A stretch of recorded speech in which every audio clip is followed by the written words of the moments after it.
šnekėti, ne? Tai davė užduotį čia, kaip ir pats prisiprašiau, kaip ir ne, tai jeigu ką, tai kalėjimo nesodykit, jeigu grybo pripjausiu. Tai va, įsipilkit visi šampaną iš po krano ir galėsim išgerti. Tai norėčiau visiems palinkėti, kad ši diena būtų įsimintina, kad visi vieni su kitais susipažintumėt, kas dar ko nepažįsta, nes tikiu, kad čia tikrai daug tokių yra.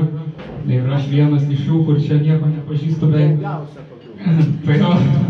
tai nesidrovėkit, bendraukit, juokaukit ir visi bus laimingi. Na ir ačiū organizatoriam, kad surengė tokią šventę, kad tiek daug žmonių surinko, tiek daug darbo įdėta. 21 000 audickų yra iš viso mūsų, tai čia kosmosas, ta prasme, kiek metų įdirbio, kiek popierizmo ir taip toliau, tai čia kviečiu visus paploti, manau, tikrai visiems organizatoriams, kurie prisidėjo.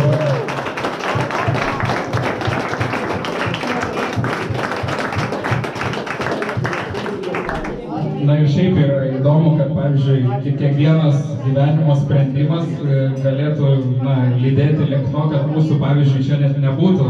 Kaip pavyzdys, irgi mano močiutė yra iš Rusijos, senelis Audickas atsivežė ją, tai jisai net nenorėjo grįžti į Lietuvą, jis norėjo ten likti, jinai dirbo Kazachstane ir jisai ten tarnavo irgi Kazachstane, tai norėjo likti, bet atsiuntė jo mama savo sesę, kad jį parsitemptų atgal į Lietuvą. Ir tada parsitempė močiutę, kuri visiškai nemokėjo lietuviškai nieko.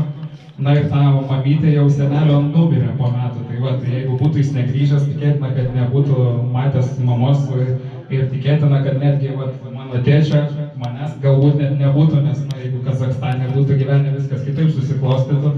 Tai sakau, kiekvienas gyvenimo mažas sprendimas labai daug ką lemia, tai čia ta tokia irgi pamokanti istorija, tai labai džiugu, kad visi čia esam ir kad galime čia būti, o ne kažkur kitur, nežinau, už kažkur jūrų marių.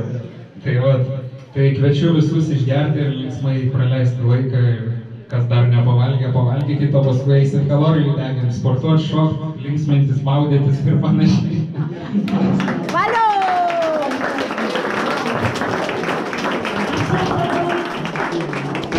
Išgerti iš taurių arba iš krano.